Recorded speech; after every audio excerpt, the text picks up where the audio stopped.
is Jarrod Horak. This is my early Kentucky Oaks 2023 preview. All the points races have been run. Now the Oaks field pretty well set. There could be some defections and some horses can sneak in, but we'll talk about all the possible horses that could be in. We're going to go right down the points list, give out some quick thoughts about each runner. Now earning 170 points, the top Oaks points earner, Wet Paint, for trainer Brad Cox and Flavien Prat rides.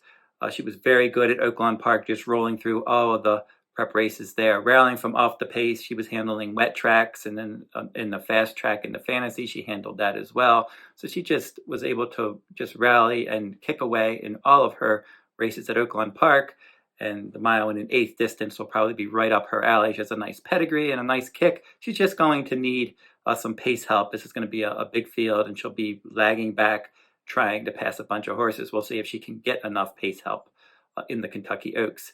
Now picking up 110 points for trainer Graham Motion, Affirmative Lady, but she's one that has a very good pedigree. Arrogant is the sire, and she's one that should continue to get better, and she was one that looked good last time in the Gulfstream Park Oaks, and she's another one that likes to rally from off the pace, and she's going to need some pace help. She's getting better, but she's going to have to get faster to win the Oaks. Defining Purpose for trainer Kenny McPeak picked up 107 points, and most of those points are from the Ashland Stakes, where she picked off Wonder Wheel, the 2-year-old filly champion, and Julia Shining, among some others, in Punchbowl as well. So she defeated some highly regarded fillies there in that upset victory, showed good tactical speed. She was no match for Wet Paint at Oaklawn Park earlier this year, but that was a nice win in the Ashland. The Ashland is typically a good prep race for the Kentucky Oaks, and her tactical speed should lead to a good trip. Let's just see if she can run two alike. Now, Pretty Mischievous has been one, earning 103 points. That just always goes out there, and she tries hard every time. And she's a quality filly, and she's another one that has that tactical speed. She has experience at Churchill Downs, and I would expect that she could certainly make some noise in the Kentucky Oaks. 100 points for Southlawn, and all of those points were earned in the Fairgrounds Oaks. Late developing filly here. She kind of came out of nowhere. She won an optional claiming race at Fairgrounds by many lengths prior to the Fairgrounds Oaks, and then she looked good in that one. Good pedigree. She's getting good at the right time. She's not a big late closer. She can at least keep the leaders in her sights, I think, sitting in a mid-pack type position, whereas horses like Wet Paint and Affirmative Lady like to come from further back. So Southlawn, getting good at the right time. I think she is a Kentucky Oaks contender. Promiseher America in the Gazelle Stakes picked up 100 points, a big upset victory there. That wasn't a particularly fast race, but she did have good tactical speed, and she's one that would be a surprise if she did win the Kentucky Oaks, but it was a surprise when she won the Gazelle at this mile and an eighth distance, the same distance as the Oaks. Now, picking up 80 points on the road to the Oaks, Shidabhuti for trainer Chad Brown, but he just announced that she's not going to run in the Kentucky Oaks. So she's out of the Oaks, and that will allow your 2-year-old filly champion Wonder Wheel into the field. And Tell Me Nolies for trainer Peter Miller. She hooked Feza in her last 2 starts on the West Coast. Now, she was a quality 2-year-old filly. She's run okay in her 2 starts against Feza. Now, there's a chance that Feza, I think, is possibly the best 3-year-old filly in the land, but she's trained by Bob Baffert, ineligible to run in the Oaks. So, and Tell Me Nolies for Peter Miller, moving right along, and he wanted her to peak in the Oaks. She's going to have to run, though, much better than she did in the Santa Anita Oaks, because Feza really handled her easily that day. Botanical for trainer Brad Cox. We're going to see if she can handle the main track. A Turfway Park specialist. In her last 4 starts at Turfway Park, she looked really good, winning those all-weather races. And now, if she can duplicate the same kind of form on conventional dirt, I think she's a contender. Dorth Vader may have some distance limitations. She's a quality horse from Gulfstream Park, but I think a little bit of a shorter distance would probably suit her best. She had 70 points along with Botanical, and then 61 points for Gambling Girl, off the pace runner for trainer Todd Pletcher. She's one I think you can maybe use in the exotics in the Kentucky Oaks. She kind of just gets back there, and then tries hard in the stretch and picks up some minor awards. And I can see her doing that in the Oaks as well. The Alys Look continues to get better for trainer Brad Cox.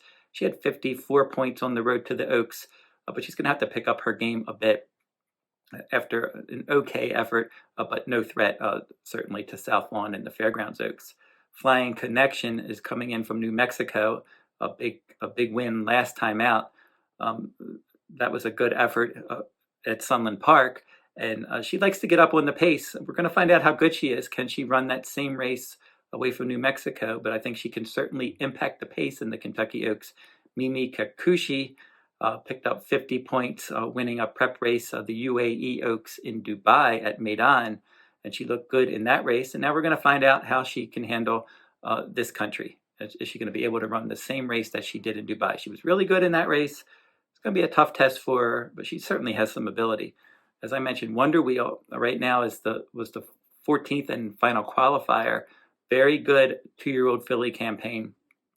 She was really good in the Alcibiades Stakes, where she got out there and set the pace, and she just held off a late runner there, Chop Chop, to win that one. And then she rallied from off the pace to win the Breeders' Cup Juvenile Filly. She started in the Suncoast Stakes. She ended up finishing second behind a big long shot in her first start this year. And then she just did not show up in the Ashland. So if you're looking at Wonder Wheel and you want to play her, you got to play her off of her 2-year-old form, because she has not been, she hasn't developed, it doesn't look like, from age 2 to 3. Taxed is 15th right now on the list for points, hoping for a defection to be able to get in. She had 48 points, and she's one that she's got some at least positional speed to be able to get up there and impact the pace if she gets in. The one horse that I really would like to see get in is Julia Shining for trainer Todd Pletcher. She's just dying to run 1 1/8 or further, and she's run well in all of her lifetime starts. She just hasn't had that breakthrough effort. This is Malathot's sister. She's not as good as Malathot was at this stage of her career, but she's one that she's got some ability. And she ran okay in that Ashland Stakes. She really needed to run second to qualify. She just did miss second by a neck, and she finished third. The 1 1/8 distance is certainly going to suit her if she can get in. So I think she's a dangerous filly in this race if she can get in and get enough pace help. But maybe later this year is where she's going to shine in these longer races, like the Alabama at 1 1/4. She's going to love that if they end up going in that direction. But I think she'll continue to get better. And then 2 other fillies will need some defections to get in. Hoosier Philly is one needing some defections. And she's another one, just like Wonder Wheel. They were 2 of the top 2-year-old fillies in the land, and Hoosier Philly just has not improved from age 2 to 3. And then Punchbowl for trainer Brad Cox, late developing filly. Decent effort in the Ashland Stakes. She's going to need some defections. She'll need a few defections, 3, I think, to get in. And if she can get in, she could be forwardly placed, and her best races should be in front of her. But I think it's a long shot for her to get in and have that many horses defect with less than 2 weeks to go. So that's a look at the Kentucky Oaks at this point. Doesn't look like there's going to be a crazy pace going on. If you just went through all the horses, there aren't any horses that are just complete speed burners and are going to, I don't see a pace collapse. I think the pace could be solid. But a late runner in a 14-horse field could be in trouble in a race like the Kentucky Oaks at 1 1/8 if the pace is more on the moderate side. So you might want to have horses that have at least some positional speed that can stay out of trouble in that Kentucky Oaks. So that's a look at all the horses that are pointing to the Kentucky Oaks. I'll be back, and I'll be doing some more videos on my YouTube channel on the road to the Oaks and the Derby as we get closer to both of those races.